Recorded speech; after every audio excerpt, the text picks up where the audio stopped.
भारत ने किस तरह 4G आने के बाद टेक्नोलॉजी की दुनिया में ऊंचाई छलांग लगाई है, इसके हम सभी साक्षी हैं।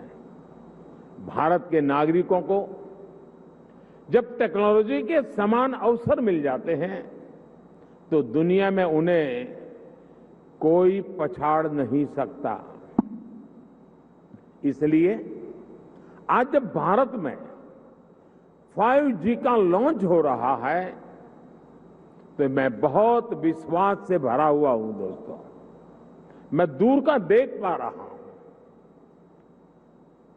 और जो सपने हमारे दिल दिमाग में चल रहे हैं उसको अपनी आंखों के सामने हम साकार होते देखेंगे।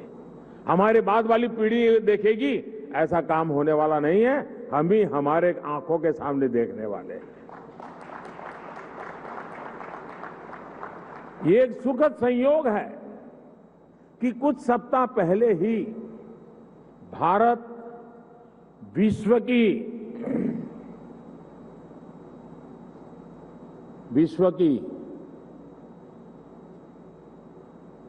5वीं सबसे बड़ी अर्थव्यवस्था बना है।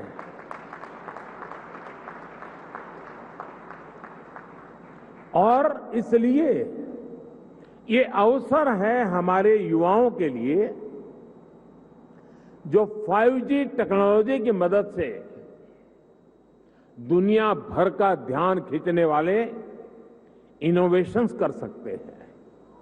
ये अवसर है हमारे एंटरप्रेन्योर्स के लिए जो 5G टेक्नोलॉजी का इस्तेमाल करते हुए अपना विस्तार कर सकते हैं।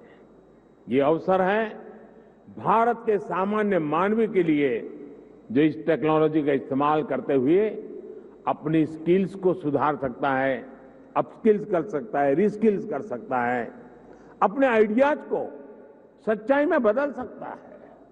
साथियों, आज का ये ऐतिहासिक अवसर एक राष्ट्र के तौर पर, भारत के एक नागरिक के तौर पर हमारे लिए नई प्रेरणा लेकर आया है।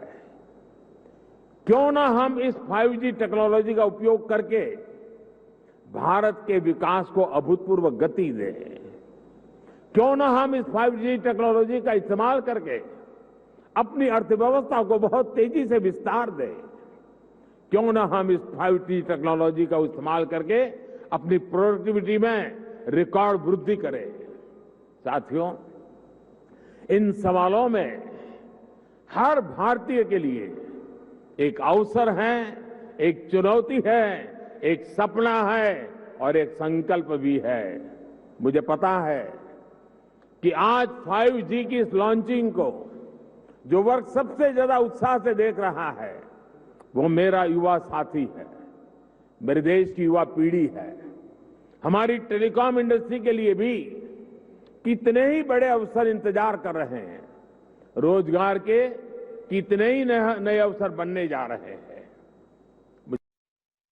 हमारी इंडस्ट्री, हमारे इंस्टीट्यूट्स और हमारे युवा मिलकर इस दिशा में निरंतर काम करेंगे। और अभी जब मैं काफी समय पूरा जो एग्जीबिशन लगा है उसको समझने का प्रयास करता था। मैं कोई टेक्नोलॉजी का विद्यार्थी तो नहीं हूं, लेकिन समझने की कोशिश कर रहा था।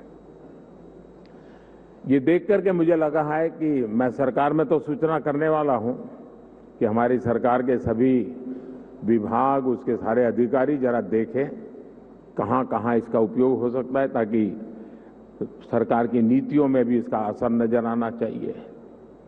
मैं देश के स्टूडेंट्स को भी चाहूंगा कि 5 दिन तक ये एग्जीबिशन चलने वाला है। मैं खास करके टेक्नोलॉजी से जुड़े स्टूडेंट से आग्रह करूंगा कि आप आइए, इसे देखिए, समझिए और कैसे दुनिया बदल रही है। और आप एक बार देखेंगे तो अनेक चीजें नई आपके भी ध्यान में आएगी, आप उसमें जोड़ सकते हैं। और मैं इस टेलीकॉम सेक्टर के लोगों से भी कहना चाहूंगा, मुझे खुशी होती थी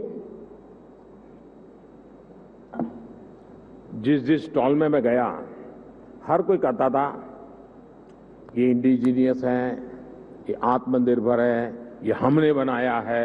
सब बड़े गर्व से कहते थे, मुझे आनंद हुआ। लेकिन मेरा दिमाग कुछ और चल रहा था। मैं ये सोच रहा था, जैसे कई प्रकार की कार आती हैं, हर एक की अपनी एक ब्रांड होती है, हर एक की अपनी विशेषता भी होती है, लेकिन उसमें जो स्पेयर पार्ट पहुंचाने वाले होते हैं वो एमएसएमई सेक्टर के होते हैं। और एक ही एमएसएमई के एक फैक्ट्री वाला 6 प्रकार की गाड़ियों के स्पेयर पार्ट बनाता है, छोटे मोटे जो भी सुधार करने करे वो देता है। मैं चाहता हूं कि आज हार्डवेयर भी आप लगाए रहे हैं, ऐसा लगा मुझे आपकी बातों से। क्या एमएसएमई सेक्टर को इसके लिए जो हार्डवेयर की जरूरत है उसके छोटे छोटे पुर्जे बनाने के लिए उनको काम दिया जाए, बहुत बड़ा इकोसिस्टम बनाया जाए। एकदम से मैं व्यापारी तो नहीं हूं, मुझे रुपये पैसे से लेना देना नहीं है, लेकिन मैं इतना समझता हूं कि कॉस्ट एकदम कम हो जाएगी, एकदम कम हो जाएगी। हमारे एमएसएमई सेक्टर की ये ताकत है। और वो सप्लाई आपको सिर्फ अपने यूनिकनेस के साथ उसमें सॉफ्टवेयर वगैरह जोड़ करके सर्विस देनी है। और इसलिए मैं समझता हूं कि आप सब मिलकर के एक नया और मिलकर के करना पड़ेगा, और तभी जाकर के इसकी कॉस्ट हम नीचे ला सकते हैं। बहुत से काम हैं हम मिलकर के करते ही हैं, तो मैं जरूर इस क्षेत्र के लोगों से भी कहूंगा। मैंने ये भी देखा है कि स्टार्टअप में जिन बच्चों ने काम किया है, जिन नौजवानों ने काम किया है, ज्यादातर इस क्षेत्र में उन्हीं स्टार्टअप को ओन कर करके उसको स्केल अप किया गया है। मैं स्टार्टअप वाले साथियों को भी कहता हूं कि आपके लिए भी इस क्षेत्र में कितनी सेवाएं अधिकतम आप दे सकते हैं, कितनी यूजर फ्रेंडली व्यवस्थाओं को विकसित कर सकते हैं, आखिरकार इसका फायदा यही है। लेकिन एक और चीज मैं चाहूंगा, ये भी आपका जो एसोसिएशन है वो मिलकर के एक मूवमेंट चला सकता है क्या? एटलीस्ट हिंदुस्तान के सभी डिस्ट्रिक्ट हेडक्वार्टर में ये 5G जीवन में कैसे उपयोगी हो सकता है, उसके लोगों को एजुकेट करने वाले एग्जीबिशन, उसकी व्यवस्था हो सकती है क्या? छोटा सा उदाहरण बताता हूं।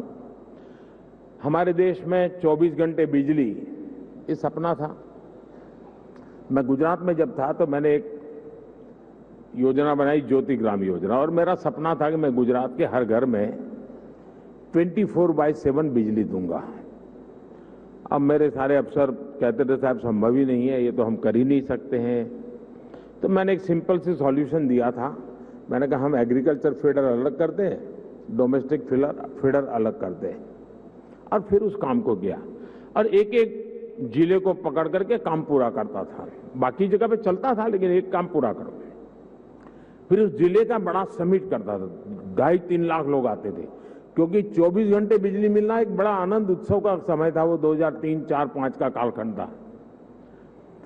लेकिन उसमें मैंने देखा, मैंने देश भर में बिजली से होने वाले काम, बिजली से चलने वाले यंत्र, उनकी एक बहुत बड़ी प्रदर्शनी लगाई। जब लोगों को क्या लगता है, बिजली आई यानी रात को खाना खाने का समय बिजली मिलेगी, बिजली आई मतलब टीवी देखने के लिए काम आ जाएगा। इसका कई प्रकार से उपयोग हो सकता है, उसका एजुकेशन भी जरूरी था। मैं ये 2003-5 के बीच की बात कर रहा हूं। और जब वो सारा एग्जीबिशन लगाया तो लोग, टेलर भी सोचने लगा मैं मेरा इक्विपमेंट ऐसे लगूंगा, कुम्हार भी सोचने लगा कि मैं ऐसे इलेक्ट्रिक व्हीकल लूंगा, माताएं बहनें भी लगी किचन में हमारे इलेक्ट्रिक वाले इतनी इतनी चीजें आ सकती हैं। यानी एक बहुत बड़ा मार्केट खड़ा हुआ। और बिजली का मल्टीपल यूटिलिटी जीवन के सामान्य जीवन में 5G भी उतना जल्दी, लोगों को लगेगा हाँ यार अब तो वीडियो बहुत जल्दी डाउनलोड हो जाता है, रील देखना है तो बहुत इंतजार नहीं करता है, फोन कट नहीं होता है, साफ सुथरी वीडियो कॉन्फ्रेंस हो सकती है, फोन कॉल हो सकता है। इतने से सीमित नहीं है, ये जीवन को बदलने वाली व्यवस्था के रूप में आ रहा है। और इसलिए मैं इस उद्योग जगत के मित्रों के एसोसिएशन को कहूंगा कि आप स्कूल, कॉलेज, यूनिवर्सिटी और हिंदुस्तान के हर डिस्ट्रिक्ट में जाकर के इसके कितने पहलू हैं और आप देखिए वो लोग उसमें वैल्यू एडिशन करेंगे तो एक आपके लिए सेवा का काम भी हो जाएगा।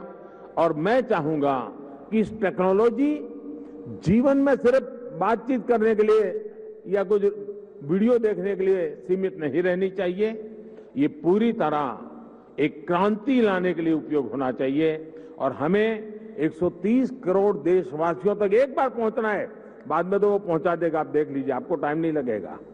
अभी मैंने ड्रोन पॉलिसी अभी लाया था, आज कई खेतों में मैं देख रहा हूं वो ड्रोन से अपना दवाइयां छिड़काव का काम शुरू कर दिया उन्होंने।